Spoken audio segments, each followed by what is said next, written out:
Imperceptions, donc ça joue un peu sur l'anglais, le in qui est quand même intérieur, mais pourtant le imperception c'est vivre les choses justement, c'est le in et le extérieur, parce que l'artiste du coup s'extériorise et que pour que ces installations existent, elles ont besoin, les installations ont besoin du public pour exister en quelque sorte.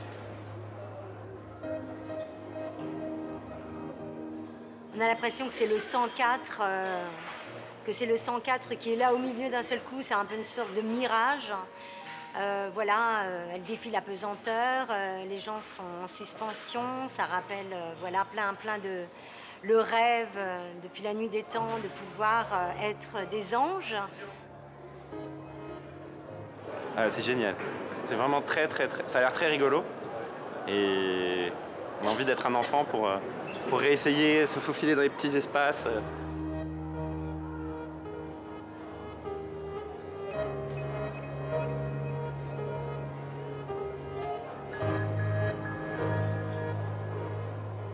Une perception, c'est vraiment en lien avec ses perceptions propres. Donc moi, par exemple, j'ai bien sûr, au départ, j'ai essayé Laurence Malstaff. Bon, ben, c'est évident que c'est un artiste, c'est très fort. Par exemple, Shaft, parce que justement, Shaft, c'est on s'assoit sur un fauteuil, notre corps est abandonné, on va dire.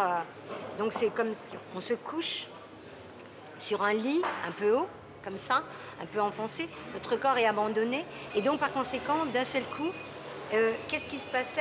On avait un tube, une espèce de cheminée, Shaft et une espèce de cheminée.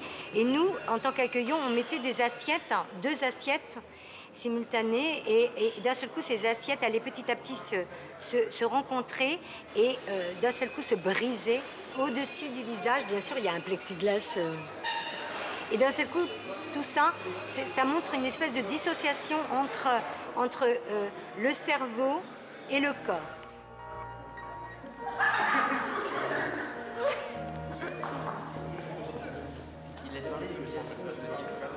En revanche, Veronica Jensen est plus en lien avec... elle fait un travail toujours de lumière et en même temps, elle se définit comme sculpteur. Le fait de se perdre dans ce brouillard, on n'a pas l'habitude de se retrouver comme ça, d'écouter tous ses sens et de devoir tâtonner pour avancer. C'est vraiment des situations où on n'a pas du tout l'habitude et c'est assez intéressant de découvrir ça dans cette exposition.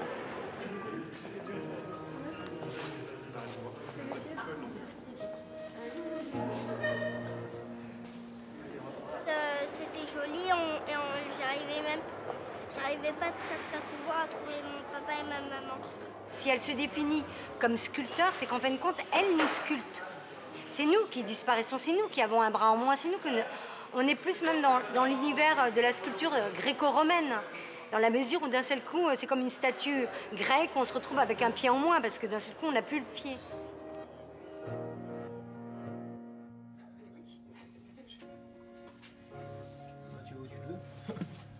Ayant toujours travaillé avec en maternelle, etc., je passais mon temps à inventer des jeux, des parcours et tout.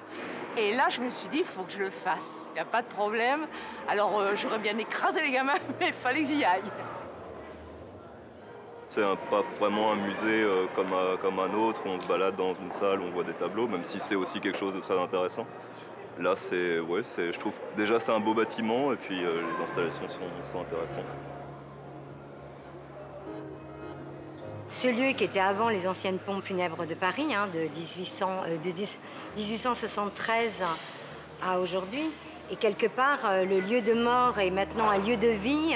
C'est vrai qu'à la limite, c'est un peu le renouvellement de la boucle, la spirale qui est en lien toujours avec le public.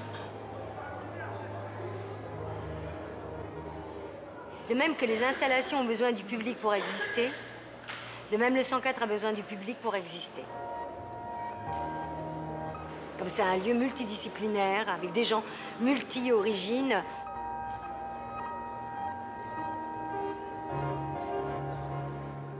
C'est ça qu'on aime bien ici, c'est que tu peux peux picorer en fait. Et il y a des jours où tu n'as pas envie, tu fais juste passer. Et voilà, ça dure 2 minutes. Et des fois où tu es capté, tu restes. Voire même des fois, tu achètes à l'avance tes billets. Et voilà.